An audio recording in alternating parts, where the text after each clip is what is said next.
Hebreus 5, a partir do versículo 11. Quanto a isso, temos muito o que dizer.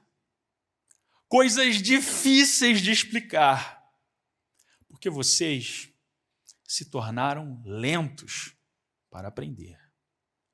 De fato, embora a esta altura já devessem ser mestres, vocês precisam de alguém que lhes ensine novamente os princípios elementares da palavra de Deus. Estão precisando de leite e não de alimento sólido. Quem se alimenta de leite ainda é criança e não tem experiência no ensino da justiça. Mas o alimento sólido é para os adultos, os quais, pelo exercício constante, tornaram-se aptos para discernir tanto o bem quanto o mal. Vamos continuar no capítulo 6, os primeiros 3 versículos. Portanto, deixemos os ensinos elementares a respeito de Cristo e avancemos para a maturidade, sem lançar novamente o fundamento do arrependimento de atos que conduzem à morte, da fé em Deus, da instrução a respeito de batismos, da imposição de mãos, da ressurreição dos mortos e do juízo eterno. Assim faremos, se Deus o permitir. Uau! Quando eu leio essa parte desse texto, a gente já percebe que foi uma chacoalhada que o autor aos Hebreus, que já foi citado aqui, que nós não sabemos exatamente quem foi. Mas é interessante que nesta carta ele vem com toda aquela argumentação acerca da supremacia de Cristo, da suficiência de Cristo como revelador e mediador da graça de Deus. E aí ele vem por diversos capítulos relembrando aspectos importantes da história do povo de Israel e a explicação e uma conexão entre personagens do Antigo Testamento, a conexão entre a lei e como tudo aquilo apontava para Cristo. Mas, no meio dessa explicação, dessas explicações que são complexas, como ele mesmo já está afirmando até que falaria coisas mais complexas para nós, nós encontramos pelo menos 5 grandes blocos de advertência. Então, o autor aos Hebreus ele faz um grande discurso explicando o que Cristo fez, mas ele faz 5 grandes advertências, o que poderíamos chamar de aplicações ou mesmo implicações para a nossa vida, conhecendo essas verdades sobre a supremacia de Cristo. Eu acho interessante como ele começa essa advertência.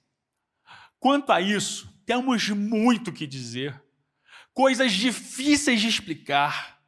E quando nós pensamos a quem essa carta foi endereçada, por aquilo que está no próprio texto, nós percebemos que essa carta foi escrita para cristãos, para gente que já caminhava com Cristo e que se esperava desses leitores uma maturidade na fé.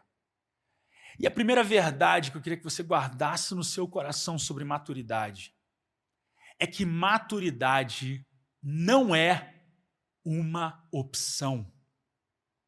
Pense comigo, a maturidade não é uma opção para nós que somos cristãos. A maturidade é algo que é esperado por Deus de mim e de você. Que nós cresçamos. É isso que a carta está dizendo. Isto não é uma opção. Esse amadurecimento, ele é um processo. Ele é um processo natural. Mas, ao mesmo tempo, ele é um processo que exige que nós tomemos decisões. Exige um esforço.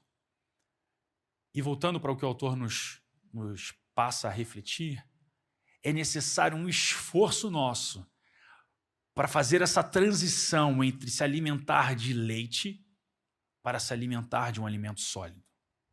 Embora o que o autor aos Hebreus nos fale seja relacionado à vida espiritual, quero que você comece a pensar sobre áreas da minha, da sua vida, que talvez elas ainda estão bem imaturas. Mas a gente precisa lembrar que a maturidade na vida espiritual, esse processo de amadurecimento, ele não é uma opção. E para refletirmos sobre o que o autor está nos colocando, quando nós não amadurecemos, nós estamos ignorando aquilo que Cristo fez. Esse processo de maturidade, ele não depende apenas do tempo.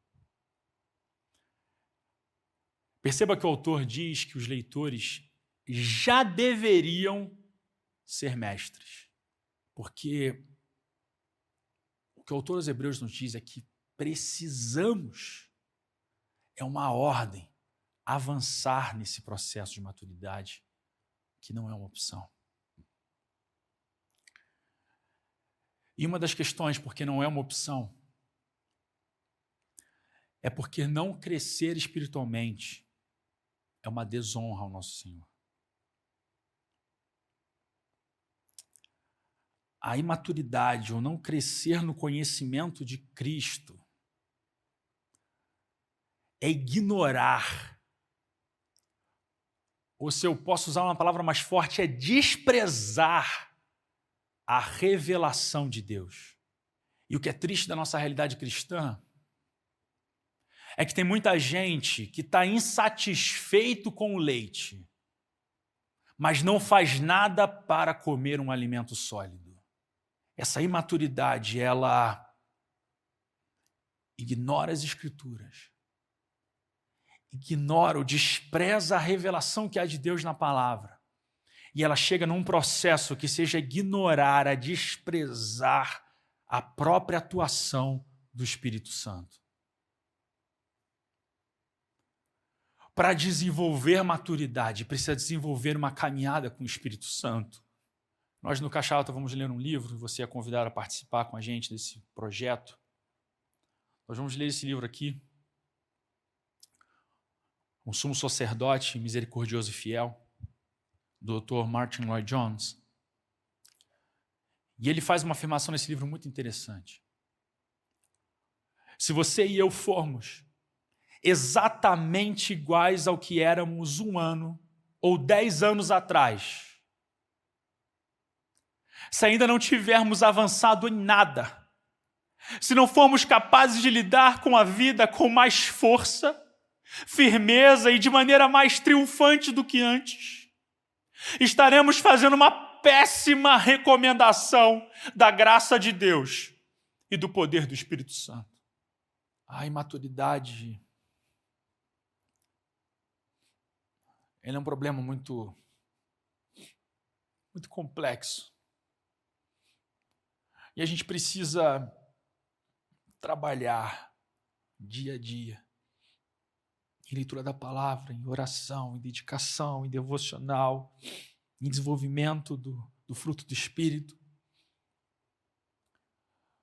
Porque os imaturos, eles são presas fáceis.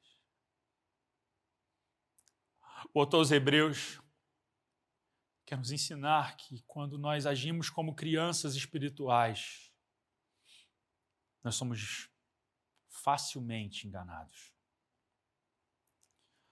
Ele fala, prestemos, em Hebreus 2:1, prestemos maior atenção ao que temos ouvido para que jamais nos desviemos.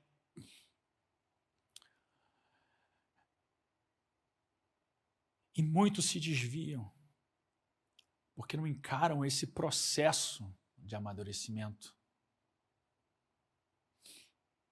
E quando eu leio esses versículos de Hebreus, é impossível a gente não fazer uma associação com Efésios 4. em que o apóstolo Paulo, a partir do versículo 11, começa a dizer que ele designou alguns para apóstolos, outros para profetas, outros para evangelistas e outros para pastores e mestres, com o fim de preparar os santos para a obra do ministério, para que o corpo de Cristo seja edificado, até que todos alcancemos a unidade da fé e do conhecimento do Filho de Deus e cheguemos à maturidade, atingindo a medida da plenitude de Cristo. O propósito é que não sejamos mais como crianças, levados de um lado para o outro pelas ondas, nem jogados para cá e para lá por todo o vento de doutrina e pela astúcia, esperteza de homens que induzem ao erro. Antes, seguindo a verdade em amor, cresçamos em tudo naquele que é a cabeça, Cristo. Exige treinamento, exige esforço, exige renúncia, o processo de amadurecimento. E o apóstolo Paulo, ali onde que lemos em Efésios, ele nos mostra que, além de sermos vítimas de uma falsa doutrina, de um falso ensino, os imaturos são vítimas de falsos líderes. Quem não amadurece, assim como uma criança, começa a ser vítima de medos causados pela falta de conhecimento e pelas coisas que imagina. E o Dr. Martyn Lloyd-Jones nos lembra uma questão também importante sobre a imaturidade. As crianças não têm a capacidade de resolver problemas por si só. A questão é, meus irmãos, 2020, 2021 são tempos difíceis. Temos problemas de diversas naturezas. Mas como vamos chegar do outro lado? Como vamos passar por tudo isso? Por esse processo? Porque a imaturidade, quando nós temos tempo, mas não avançamos em maturidade, esse é um grande perigo para a gente abandonar a fé.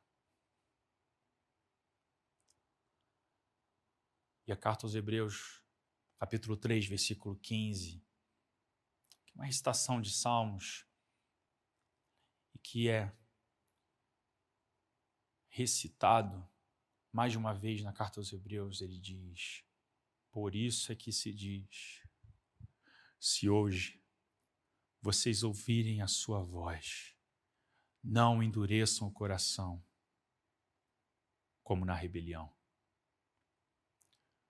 Hebreus 6 diz: queremos que cada um de vocês mostre essa mesma prontidão até o fim. Até o fim. Para que tenha uma plena certeza da esperança. De modo que vocês não se tornem negligentes, mas imitem aqueles que, por meio da fé e da paciência, recebem a herança prometida.